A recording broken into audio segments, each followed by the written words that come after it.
Hey guys, so apparently there is a Michael Keaton Batman movie that was going to happen, but now it's been cancelled. And I only just found out about this like 2 hours ago. Nobody seems to know that this was actually a thing that was happening. Anyway, so I'm a huge Batman fan, so on one hand, I would have loved to see more of this, but on the other hand, look, Michael Keaton is definitely getting up there in years, and I'm not saying that an older guy can't lead an action movie. I mean, look at Indiana Jones 5. The trailer just came out this week, and that looks like it's going to be a good movie. And I think Harrison Ford is he's in his 80s now, I think. Correct me if I'm wrong. And then there's Keanu Reeves. He's, of course, in the John Wick movies, which are some of my favourite movies.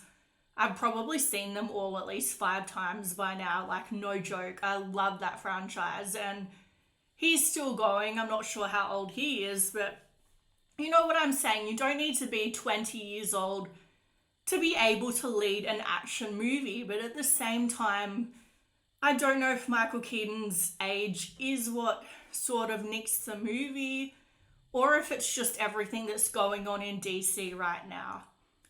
So I'm not going to pretend I know all the ins and outs of what's going on in DC.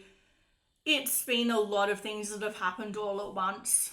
But when it comes to this solo Batman movie, it seems that Peter Safran and James Gunn took a look at it and they decided that they weren't going to go with it.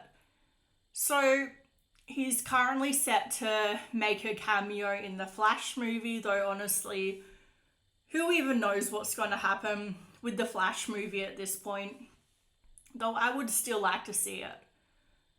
I think you need to separate the art from the artist. So they talk about how Man of Steel 2 and all of that. Wonder Woman 3 aren't going to happen now either. And I've got to be honest, I know there are a lot of people who are very, very enthusiastic about those movies, but I can't say that I'm personally one of them.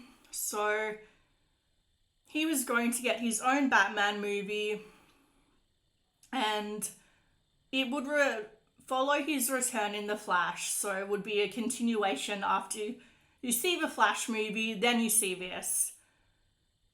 So 71 years old, he's 71, so he's a good, 10 years younger than Harrison Ford, so that's not too bad. Anyway, so the now axed revival movie was said to be written by Christina Hodson, who also penned the scripts for Harley Quinn Birds of Prey and the Batgirl movie. Wow, okay, I'm starting to see why it was cancelled. Anyway, if you've seen it, you know what I'm talking about. So the Rap's Umberto Gonzalez added to the report, noting that the movie was indeed being developed as an adaptation of Batman Beyond, an animated television show from the late 1990s and early 2000s that centered around a well past his prime Bruce Wayne / Batman. Okay, so well, that would have been exciting. I would have seen it. I'm a huge fan of the Michael Keaton Batman movie, Batman Returns. I actually just watched it yesterday, so it's funny that I'm talking about this today. I just adore that movie. It really puts me in the Christmas mood. Like, I know it's not actually a Christmas movie, but you know, it's like The Long Kiss Goodnight.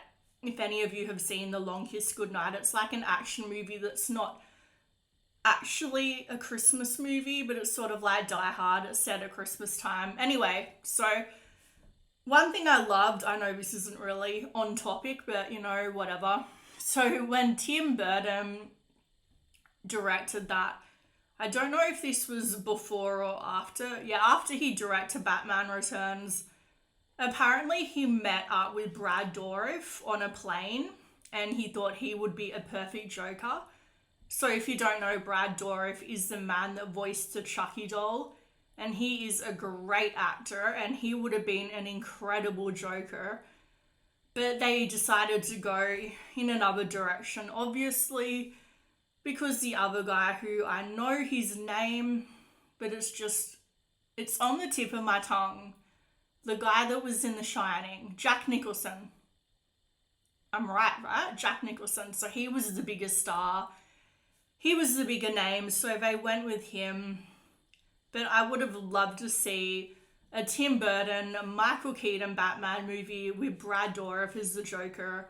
And the fact that we came so close, that really gets me. Anyway, so I don't really think a lot of the first Michael Keaton Batman movie. Honestly, I didn't really enjoy it. But I would have seen this movie if it came out. So let me know what you guys think of this. Do you think this would have been a good movie, or do you think, like me, you don't really care too much about it? So let me know in the comments down below. Please subscribe, like, all of that. It really helps me out. Thanks, guys.